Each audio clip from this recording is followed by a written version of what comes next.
Hello everyone, I'm John Nixon. And I'm Paul Boucher. Welcome to the 1991 Rocky Mountain Rally.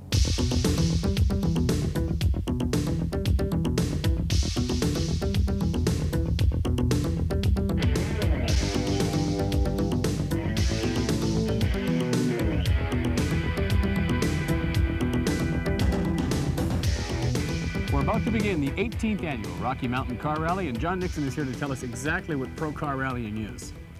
Pro rallying is a unique form of motorsport. Definitely involves teamwork. Each crew consists of a driver and a co-driver to read the route book. The cars are using forestry roads that are closed to the general public. They leave at 1-minute intervals, and basically over roads they've never seen before. They're racing against the clock. It's pretty exciting. We've had some rain and some snow on some of the roads. Who can we expect to have an advantage? Who can we expect to lead this race? Well, there's no doubt the all-wheel drive cars are going to have an advantage this weekend. Wojtek Hrabowski in the Toyota Celica won last weekend's event by a mere 2 seconds over the Sprongl brothers in an Audi Quattro, so there's going to be a tough race there. Zwart up from California in the Turbo 323 all-wheel drive, previous winner of Rocky, is going to be very tough to beat also. We've got an exciting competition ready to roll here. We're set for special stage number 1 of the Rocky Mountain Car Rally. Everybody milling around the start here, John. They're looking at the other cars, just kind of gathering their thoughts. What else are they doing? Oh, they've had a chance to look over the cars, as you say, Paul. They arrive at the start of just about every special stage with a minute or so to spare. Gives them a chance to have a quick look around, check out their instruments, talk with the other drivers. And then they'll be getting ready to pull up to the start line here any second.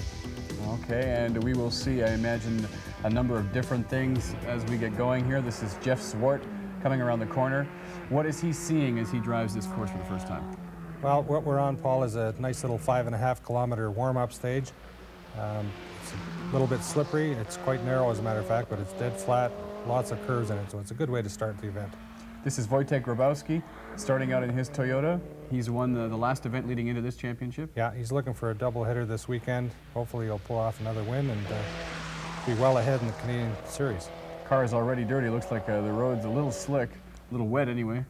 I think we'll see here shortly that there is quite a bit of loose mud and gravel on the stage. This is Sean Bishop and Suzanne Stewart starting out in their car from Calgary. Yeah, they're current Canadian champion GT class and hoping for an upset win here this weekend also. It would be an upset win for them. Who is expected to dominate the field? Well, the all-wheel drive cars are definitely have an advantage, Paul. Frank and Dan Sprongl, who we see on the screen, are really close to the top. They were 2 seconds behind Wojtek Hrabowski last weekend at the Bighorn Rally in Hinton, and looks like they're ready to go full out here and try and get a win. So we have front and rear and all-wheel drive vehicles in this race, and you were saying that the all-wheel drives would definitely have the advantage, and we're looking at one now. Yeah, all of the loose conditions that we have this weekend are very suitable for all-wheel drive, especially with cars like the Audi Turbo Power, etc. They've changed the face of rally driving too, haven't they? They sure have. It's not quite as spectacular to see the all-wheel drives coming around the corner. But here we have a chance to go out with George Dascollas in the RX-7, which is a rear-wheel drive car, and see what he can do. And this is the most spectacular driver, this more spectacular type of car to watch in a rally because they swing out in the corners. And absolutely. You've got to get the rear end sliding around on these rear-wheel drive cars to keep them on the road. And as we can see, with the muddy conditions, it's everything they can do to keep on this narrow track. And they've got to react very quickly. This is the first time they're seeing these roads, and you can see that he's adjusting, compensating all the time. Absolutely, Paul. It's you're driving this blind. You don't have a chance to practice it, and it sure gets the adrenaline pumping. His co-driver, what is he doing at this point? What is he doing for Georgia? He's looking at the route book, and every single portion of the special stage is marked in there. For example, in this stage, I think there were 2 cautions noting a couple of bad corners.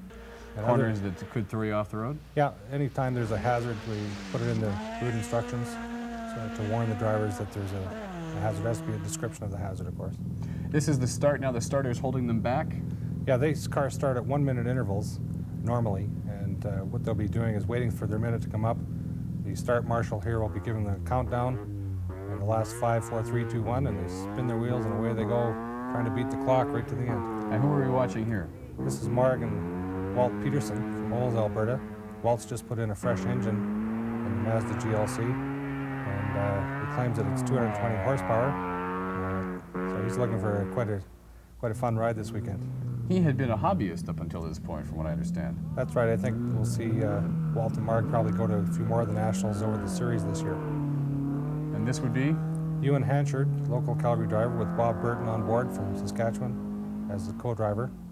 They've been teamed up last year at this event. And Ewan's always a competitive driver. Once again, a rear-wheel drive Toyota. And we're seeing some older makes of cars as well here. We're not limited exclusively to new cars like the Audi. Oh, exactly, Paul. As a matter of fact, here's the oldest car in the field, a 1972 Datsun. It's got a few differences. It's got a turbocharger and a new engine, and young Frank and Scott here will be making this baby fly, I'm sure. This is how you got your start, isn't it? Exactly. A lot of people got started in rallying in old 510s. They came quite suitable for rallying because of the independent suspension and some decent horsepower, and we don't see too many of them anymore. At the start here, we can see them rolling up a window anxiously. It's illegal to ride with the window down, isn't it? It sure is, Paul. It's not only illegal, you can get awful dusty or wet from the elements also. How many cars in this rally, John? Paul, we've got 22 starters at this event, which is a little bit low for nationals, but right on track for the Western events at least. Okay, well, we'll have 8 special stages in leg 1 of this particular rally. And we can tell you right now, at the end of leg 1, here's what we were looking at. The Sprongl brothers were in the lead in the open class in their Audi Quattro. Jeff Zwart and Dave White from California were number 2 in their Mazda 323 GTX. Walt and Marge Petersen, surprisingly, in their rear-wheel drive vehicle were number 3. Wojtek Hrabowski and Jorge Drabowski were having some problems with their Toyota. They were in 4th place. Dascollas and Walkington were in the open class, number 5. In the production class, Clark and Simons were first there, and they were the highest-ranking front-wheel drive car at this point. Bishop and Stewart were in 7th position, and overall, number 1 in the novice class, but in 8th position after 8 special stages. Frank Stokovac and Scott Stanland in the oldest car in the field at 72 Datsun 510. We're here for the start of Stage 9, Day 2 of the Rocky Mountain Car Rally. John, this is a unique opportunity for spectators here in Calgary. Sure is, Paul. We try and bring the rally to the people by having a spectator stage inside the city limits, and they can get a little closer look at what these cars are up to. And what we've got here today is a 2-kilometer course set up, 1 car at a time, again against the clock. And some of the things that we'll likely see here are some tight corners. We're going to have a first look at Tim Bendle, who didn't fare well yesterday, the Pontiac Fiero, which really does put on a good show. And we'll look at Wojtek Hrabowski trying to make up some time as well. You bet.